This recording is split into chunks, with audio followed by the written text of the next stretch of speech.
What up, everybody? It's Dev, SBMTG. We like it a magic, and I'm currently working on a video about what it would be like if I could make my own format. Ooh, fun. It's going to be real fun to finally get that video out, but I figured while I'm doing that, I'd pop in, give you a little bonus content here, because I am never not scouring results to find fun new standard decks and prove that you can win in standard with decks that don't start with E and end in Spur. So I've got 3 more such decks for you this week, as I like to do. It's fast becoming like one of our most popular series for some reason. I think people like to have hope. That's probably why. So we're going to show 3 more decks today that you may not have seen in standard before, or at the very least in a really long time. Now, first things first, because for the first time, all 3 of this week's decks come from the same event.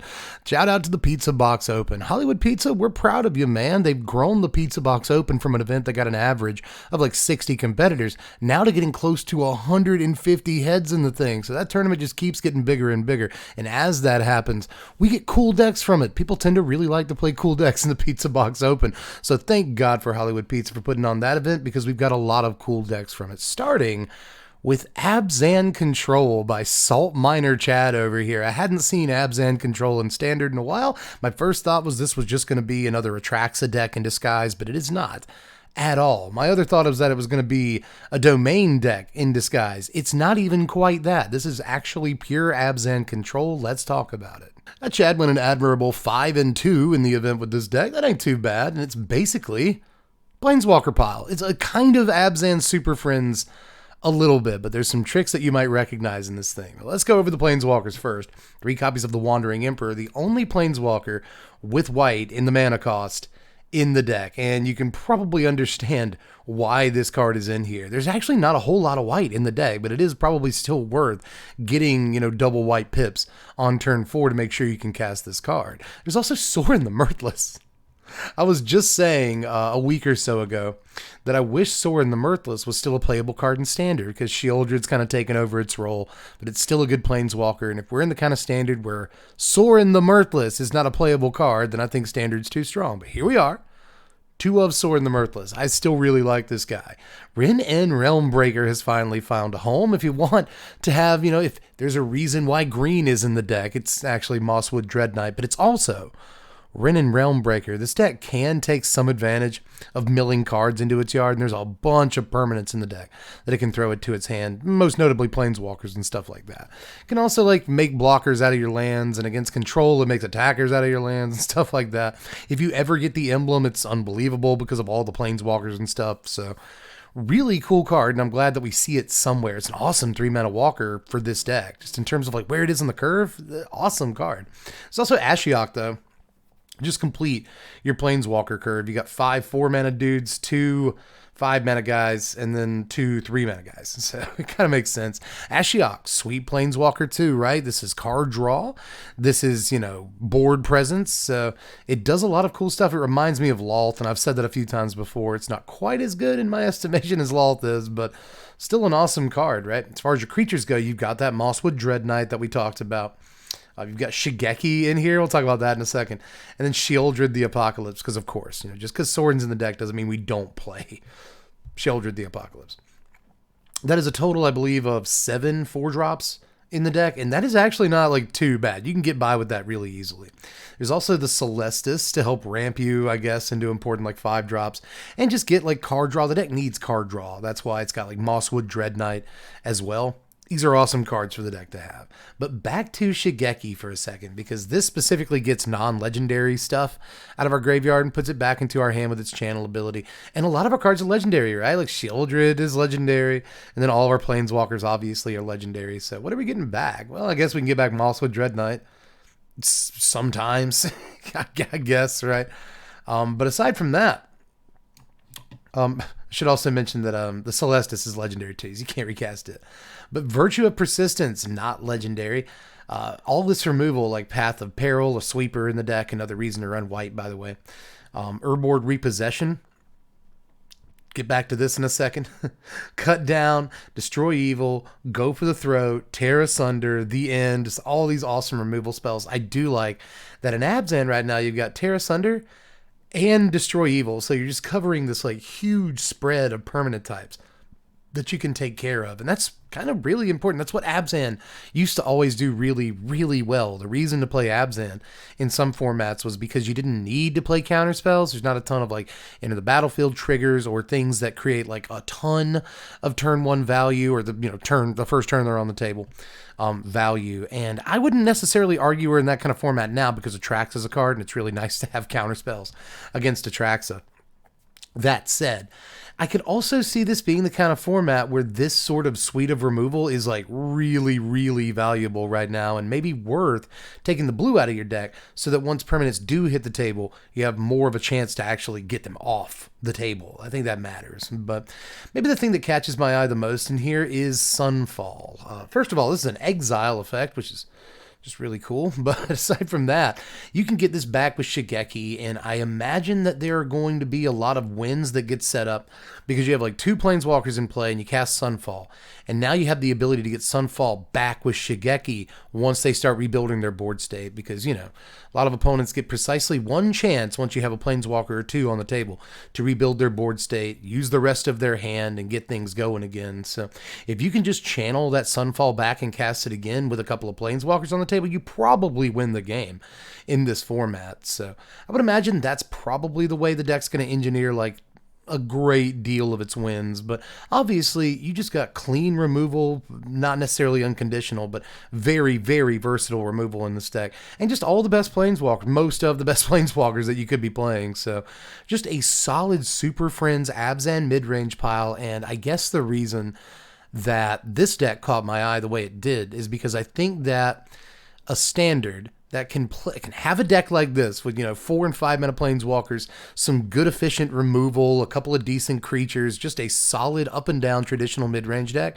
and it's successful, I think you've got a pretty decent format on your hands when you can actually pull a deck like this off and there's not stuff going way above you. However, I do think that's kind of the problem with a deck like this right now, if I'm being 100% honest, is let's go back to Atraxa. So many decks right now, including the one that won this tournament and went 7-0, or just, I'm going to ramp Atraxa onto the table, do something about that. And I feel like this deck is going to have some issues dealing with a deck like that. Anything that's going to go way over the top of it and do something unbelievable that it doesn't really have an answer for that kind of ETB value, that's going to be a problem, right? But these Golgari mid-range decks have already done really well so far this season, so I'm not surprised to see something like this that's just honestly the same deck but more versatile do some work.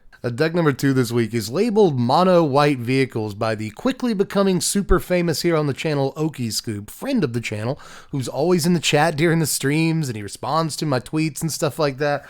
Oki is a dude that I have talked to many a time. He's a good, solid guy, I don't know Oki very well, but as far as how much a content creator can know their audience, I know Oki fairly well. So it's just crazy to see OKI Scoop in this video 2 weeks in a row, and I'm especially proud of him this time around because this Mono White Vehicles is very, very close to something that we played on stream and then put in Dank Jank last week. I actually think it's the last video we uploaded to the channel was the Dank Jank. That was basically a Sir Ginger Mono White Artifacts deck. Now, this doesn't have Sir Ginger in it. I just want to make that very clear right now, but this looks incredibly similar to something that we just had great success with on the ladder on the streams. So let's take a look at what we're doing here. It's basically Mono White Artifact aggro. You've got Ginger Brood in here. Always good to see Gingy in a deck. And this is a pretty aggressive little dude, right? You got Hotshot Mechanic, our Savannah Lions that counts as an artifact. Patchwork Automaton is in here, obviously. Every artifact aggro deck needs patchy. You got Yoshin Frontliner in here. Again, great 1-drop for this deck. The deck has 12, 16, 1-drops in it, and we'll get to why in just a second. There's also Swooping Lookout. I really like this card a lot, and I've talked about why a bunch of times, and we'll talk about why more as this little deck tech goes on, because there's a lot to like about Lookout. Just remember that it has Vigilance, and it flies too. That's important. But Vigilance, also important when you're playing cards like Night Air and Avios. I wasn't playing this card at all, but I think it's a really, really slick inclusion to this deck. I think it's probably better than Sir Ginger in a lot of ways, This is a really sweet card for a deck like this that's going to end up getting you some cards It's going to get you a couple of creature cards most of the time. You know, there's, how many creatures in this deck? 30. Yeah. So this should get you both creatures a good amount of the time, even if you don't get like a full convoke off of it. And this deck really needs that kind of dig. Plus, this is a pretty beefy creature for a deck like this. It's also got Skrelv in it, just as a 2 of, a couple of glass caskets for removal. It is an artifact. And then Halo Hopper. Halo Hopper is in this deck, and it's probably free a great deal of the time, right? It's a Frogmite. It just is a Frogmite, but it has an extra point of power compared to Frogmite. So that's really sweet. I guess you can't attack as hard the turn that you play this, but you know, getting 1 or 2 mana or sometimes free 3/2 is really, really, really sweet, especially when you do have stuff like Michiko's Reign of Truth in the deck. So if you go like turn 1, 1-drop, turn 2, 2 1-drops into Halo Hopper, you've got yourself set up for like a really good turn 3 Michiko's Reign, right? So, but obviously the deck wants to like turn 1, 1-drop, turn 2 Patchwork, and then turn 3 you can play like 2-drop and a 1-drop, or even 3 1-drops or something like that. So the deck has so many lines, you know, and Swooping Lookout is really sweet with all of our convoke creatures. You know, Halo Hopper, Knight Errant, we can attack with Swooping Lookout the same turn that we convoke it. That's awesome. Michiko's Reign of Truth, really sweet with Swooping Lookout because it gives it this bonus where it just becomes like a 7-power creature, flies through with vigilance, and then can block on the next turn or tap to convoke one of these guys out, right? Halo Hopper or Knight Errant. Just amazing. And then you got Plated Onslaught in here as a full 4 of, which I have gone personally, my personal journey with Plated Onslaught is I have built mono white artifacts or blue white artifacts or both of them for like 4 seasons or more in a row now. And every time I play Plated Onslaught, it goes down by 1, right? It started off as 4, and then the next season I build a deck, it goes to 3. The next season I build a deck, it goes to 2. Now I don't play Plated Onslaught in my mono white artifact decks, but Oki's got it right here, and it is obviously doing work. There's a ton of creatures in this deck. Plated Onslaught works really well with Ginger Brute and Swooping Lookout, and again, these evasive creatures. Things like Plated Onslaught and Michiko's Reign also work fairly well with Skrelv if you want to turn it into a more offensive piece and not the defensive piece that it wants to be. You know, if you just want to get a creature through, Skrelv plus Michiko's Reign is a really, really good way of doing so. So, deck also plays very few lands, only 20. I want to point that out too. Just extremely low curve in the deck. Still Seraph not in the main deck, but is in the sideboard. See, our curve isn't even really, you know, it basically stops at 2. You can count Night Arrows, but you're going to play that for 1 or 2 a lot of the time. So, just a lightning fast deck right here. The way Oki has built it, and I just got to give him props again, man. I feel like this is just becoming the OK I Scoop video every other week, but they're out there doing work, man. 5-2, 2 big tournaments in a row. I got to get, you know, hats off to you, man, and you keep coming with weird stuff to do it, and you know I love that too. So everybody say what's up to Oki in the comments, man. They're doing all the labor lately, and it's a labor of love, but it's paying off. So let's move on to our third deck. Our third deck of the week, technically, I guess, our number 1, if you want to make this a top 3. I label it a top 3, so I guess that's what it is. Number 1 this week is Nia Agro by Alessandro Eschini.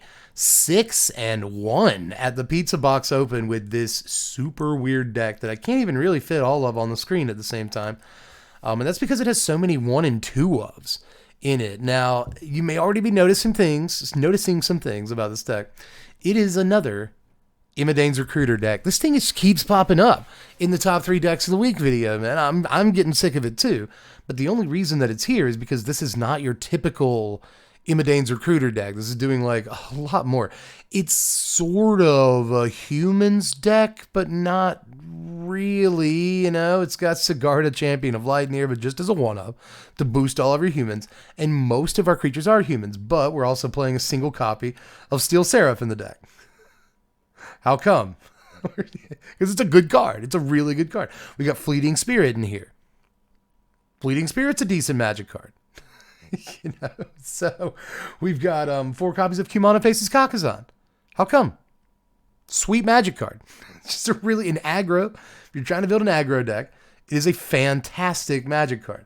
We've also got Kami's Flare in here because we're kind of a modified. A lot of our dudes can do something to be modified, right? Especially with Halana and Elena out, it's very easy to modify guys. It's actually one of the only ways to modify. I thought it was more than that. Oh my god. I guess Kumana bases Kakazan can also modify creatures. That's a reason for it to be in the deck. But Halana and Elena is like one of the big ways to do it. It's just such a weird deck. Play with Fire and Destroy Evil are also in here. Just decent removal spells. Play with Fire is cheap to play. Get you the Scry. That's important in a deck with a bunch of 1 and 2 ofs. Make sure you draw the right cards in a deck where you just don't have all the 4 ofs in the world to draw off of. And Destroy Evil is just always good. It blows up Sheoldred and everything in between, enchantments and stuff too, sure. Aside from that, though, basically been through all the toolbox stuff. The one Cathar Commando to blow up artifacts and enchantments. It is a human. That's something. Fleeting Spirit, still, it's in the deck. Imbrid Veteran, kind of a Savannah Lions for the deck. It is a human. Again, the one Steel Seraph I think is basically an active genius, whether you play it for 3 or 6 mana. It's just awesome. Especially if you have like a big creature you've been putting counters on with Alana and Elena, then you give it flying or lifelink and you catch back up or just get through. Very cool. Feldon is a human. This is a great card for aggro decks. You can trick your opponent by going like Mountain Kumano, Mountain Feldon, Plains. You know what I mean? What? I guess that's a line you could take in the deck. There's also Adeline, just 2 copies of Adeline in the deck. It's a good magic card. Note that like all of these are good. I feel like the theory going on here is basically a form of curve theory, right? Like we're kind of a creature type deck. We've got some human stuff going on, but what we really have is solid 1, 2, 3s, and 4s, right? In the 1-drop slot, we've got Kumano plus Hopeful Initiate.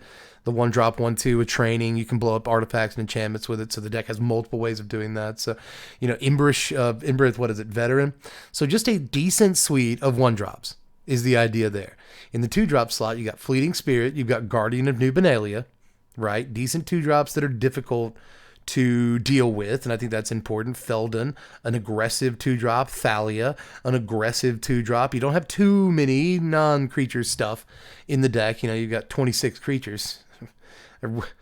I wish you had fewer, but that's why you're only playing 2 Thalia, right?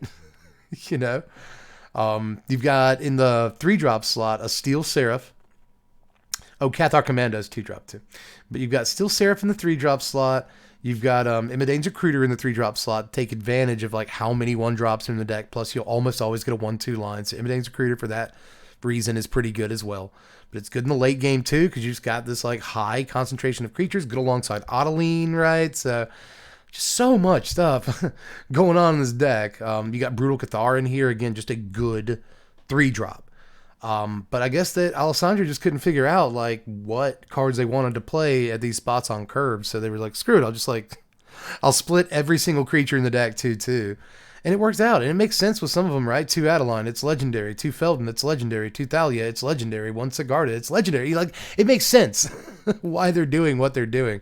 And you can't really knock it too hard, right? Because 6-1, man, with a lot of one of the more versatile looking aggro decks that I've seen in a while. I mean, there's 2 lines of thought on this. It's either very, very versatile, and you can do anything with it. I haven't even mentioned the Voldaran Thrillseeker here in the 3 and 4-drop slot, right? Just very good, very sweet alongside Halana and Elena, by the way, because you put the counters on Voldaran Thrillseeker with Halana and Elena, its power gets bigger, you can sack it. And of course, the turn it comes down, you can put the backup on something that Alana and Elena has already made big and then sacrifice that. It's just a really, really sweet card. Again, 2 lines of thought here. The deck is either prepared for everything or prepared for nothing, right? It's got like all these 2 ofs in the deck that make it versatile on paper at the very least. Look at all the stuff this deck can do. Look at all the situations it can respond to. Look at all the good cards it has on curve. Or it's prepared for nothing because you'll just have like the messiest hands in the world with all these 2-drops. But again, given the fact that every card in the deck is just a good solid 1, 2, 3-drop, almost no configuration of cards that you start your hand with is going to be bad, on curve. So I like the sort of theory flex that I think might be on display here. because I think this is way beyond. I think there's going to be some people, even veteran deck builders, that look at this and they're like, oh, this is just a mess. You know, just playing like cards they think are good, their favorite cards. No, I think a lot more theory went into the building of this deck than just like, oh, what are they doing playing one Embereth veteran? That's silly. I don't think so. I actually think there's an awful lot going on, and just in terms of theory crafting with all these 2s and 1s and stuff. So really neat to see a very toolboxy aggro deck that can nonetheless go 6-1, just silence the doubters, you know. So really sweet deck here, Alessandro. It is our #1 deck of the week, I guess. Again, if we're doing like a list here, then you're #1. I've never seen a Nia Agro deck look quite like this, so good job. But that is all, Ski Kowalski. Our next video is going to be that video about if I could make a format. Excited to put that one out. I bet you can't wait to see what I banned and restricted. There's restricted cards in my format of choice. But anyway, I think I've already given away too much information. But aren't you excited? That's how you leave breadcrumbs for the next video right there. I'm a professional YouTuber. But anyway, I think that's actually all I have for now. So make sure you subscribe if you haven't done it yet. Subscribe to the Pokemon channel, Strictly Better Pokemon TCG.